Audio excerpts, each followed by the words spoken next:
Hi అండి, నమస్తే. ఎలా ఉన్నారు అందరూ? నేను మీ Anusha. Welcome back to Telugu Ruchulu. ఈరోజు తెలుగు రుచుల్లో మనం చూడబోతున్న రెసిపీ మిరపకాయ బజ్జీలండి. మనందరి ఫేవరెట్ కదా. మనకి స్నాక్స్ అంటంతోనే ఫస్ట్ గుర్తొచ్చేది పకోడీ, మిరపకాయ బజ్జీలు. అసలు ఎంత ఎంజాయ్ చేస్తామో కదా మిరపకాయ బజ్జీలను చేసుకోవడానికి, తినడానికి. అసలు దీనికి మించిన స్నాకే ఉండదండి. చాలా చాలా టేస్టీగా ఉంటాయి. నా స్టైల్లో నేను ఎలా చేస్తున్నానో చూపిస్తున్నాను. ఇప్పుడు ముందుగా మిరపకాయలు బజ్జీలకు వేరే సపరేట్గా ఉంటాయి కదండి, లావు మిరపకాయలు. అవి తీసుకోవాలి. అవి కొంచెం కట్ చేసుకొని చాకుతోటి ఒక సైడు అందులోనే సీడ్స్ని తీసేసుకోవాలి. చూస్తున్నారు కదా, ఈ విధంగా కట్ చేసి సీడ్స్ తీసుకోవాలి. వాటికి చివర కూడా కొంచెం కట్ చేసుకున్నాను నేను.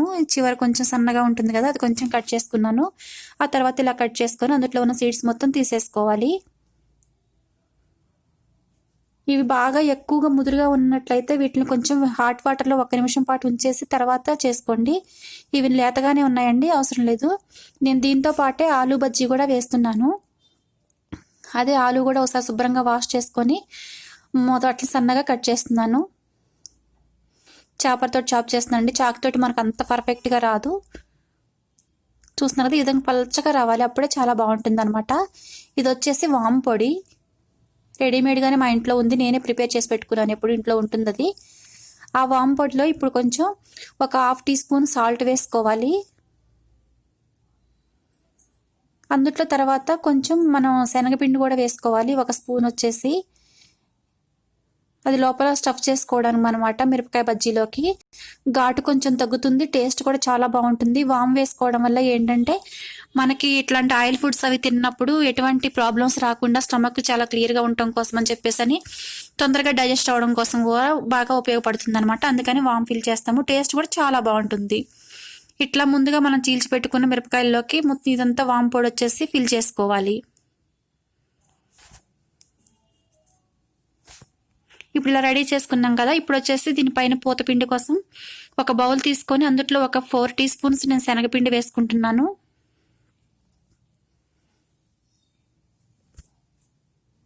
ఇప్పుడు అందులోకి ఒక 1 స్పూను బియ్యపిండి వేస్తున్నాను. బియ్యపిండి వేసుకోవడం వల్ల చాలా కరకరలాడుతూ ఉంటాయి, క్రంచీగా ఉంటాయి, చాలా టేస్టీగా ఉంటాయి. ఆయిల్ కూడా తక్కువ పీలుస్తాయి అన్నమాట. కొంచెం బేకింగ్ సోడా అనమాట, చాలా కొంచెం బేకింగ్ సోడా వేసుకోవాలి. ఇదంతా విస్కర్ సహాయంతో ఒకసారి బాగా మిక్స్ చేసుకొని కొంచెం కొంచెం వాటర్ పోసుకుంటూ మనం బజ్జీల పిండిలాగా, మనం దోశల పిండిలాగా బాగా కలుపుకోవాలి. ఉండలు లేకోకుండా అలా చాలా మంచిగా కలుపుకోవాలి. నేను అందులో కింద సాల్ట్ వేయలేదు కదా, ఇప్పుడు కొంచెం సాల్ట్ వేస్తున్నాను. ఒక 1/2 టీ స్పూన్ సాల్ట్ వేస్తున్నాను. మనం మిరపకాయల్లో కూడా స్టఫ్ చేసుకునేటప్పుడు కొంచెం సాల్ట్ పెట్టుకున్నాం కదా, అందుకోసం అని చెప్పేసి కొంచెం సరిపోనట్టు వేసుకోవాలి. ఇలా అంతా తిక్కగా కలుపుకోవాలండి. అప్పుడే మనకి కాయకి అది పూత పడుతుంది. లేకపోతే పలచగా కలిపేసుకుంటే కాయ అంతా అలానే ఉండిపోతుంది. ఇప్పుడు స్టవ్ పైన ఆయిల్ పెట్టుకొని ఆయిల్ బాగా హీట్ అయ్యిందా లేదా అని చూస్తున్నాను. ఇప్పుడు మిరపకాయ బజ్జీలు వేయడానికి ఒక టెక్నిక్ చెప్తానండి. మిరపకాయని పిండిలో పిండేసి మొత్తం అంతా కలిపేసిన తర్వాత ఇట్లా ఒక అంచు వెంబటి రాయాలండి. దాన్ని ఒక అంచు వైపు అట్లా పచ్చిమిర్చి కనిపిస్తూ ఉండాలి. అప్పుడు బాగా వేడైన ఆయిల్లో అది వేసామంటే చాలా బాగా ఫ్రై అవుతుంది. లోపల కాయ కూడా ఫ్రై అయిపోయి తింటూ ఉంటే చాలా టేస్టీగా ఉంటుంది. చూస్తున్నారు కదా, ఇంకోటి నేను చూపిస్తున్నాను. ఇట్లా కాయ ముంచి ఆ తర్వాత అంచుకు కొంచెం రాసి దాన్ని అప్పుడు మనం ఆయిల్లో వేసుకోవాలి. అప్పుడు కాయ కూడా లోపల మంచిగా ఫ్రై అయిపోయి పైన పూతపిండి కూడా మంచిగా ఫ్రై అయ్యి చాలా బాగుంటాయండి. మనం అక్కడ స్టఫ్ చేసుకోవాలంటే తర్వాత ఆనియన్స్ అవి కట్ చేసి పెట్టుకున్నా కానీ అక్కడ స్టఫ్ చేసుకుంటే చాలా టేస్టీగా ఉంటాయి. చూస్తున్నారు కదా ఎంత మంచిగా ఫ్రై అవుతున్నాయో, మంచి కలర్ కూడా వస్తుంది.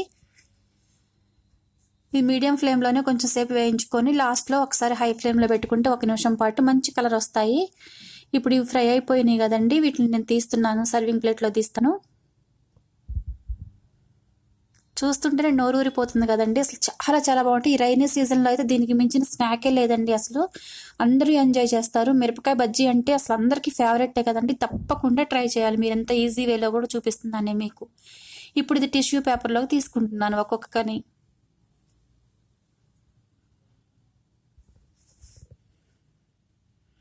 ఇప్పుడు అవి వేగే లోపల ఇప్పుడు అదే పూతపిండిలో కొంచెం వాము వేసాను, కొంచెం కారం వేసుకుంటున్నాను. తర్వాత సన్నగా కట్ చేసి పెట్టుకొని కొంచెం కొత్తిమీర వేస్తున్నాను. ఇది దేనికంటే ఆలూ బజ్జీ కోసం అండి. ఆలూ బజ్జీ కారం ఏమి ఉండదు కదా మిరపకాయ బజ్జీలాగా, అందుకని పూతపిండిలో కొంచెం స్పైసెస్ యాడ్ చేశాను. ఇప్పుడు ఒక్కొక్క ఆలు స్లైస్ని తీసుకొని ఆ పూతపిండిలో ఒకసారి డిప్ చేసి డీప్ ఫ్రై చేసుకుందాము. ఇవి కూడా చాలా చాలా బాగుంటాయండి. ఒకటే టైప్ కాకుండా ఒకటే పూతపిండిలో ఇట్లా 2 రకాలుగా చేసుకోవచ్చు. చూసారా ఎంత మంచిగా కలర్ వచ్చి మంచిగా ఫ్రై అయ్యాయో.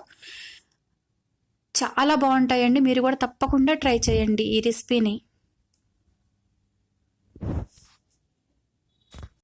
మీరు మీ ఫ్యామిలీతో తప్పకుండా ఈ రెసిపీని ఎంజాయ్ చేయండి.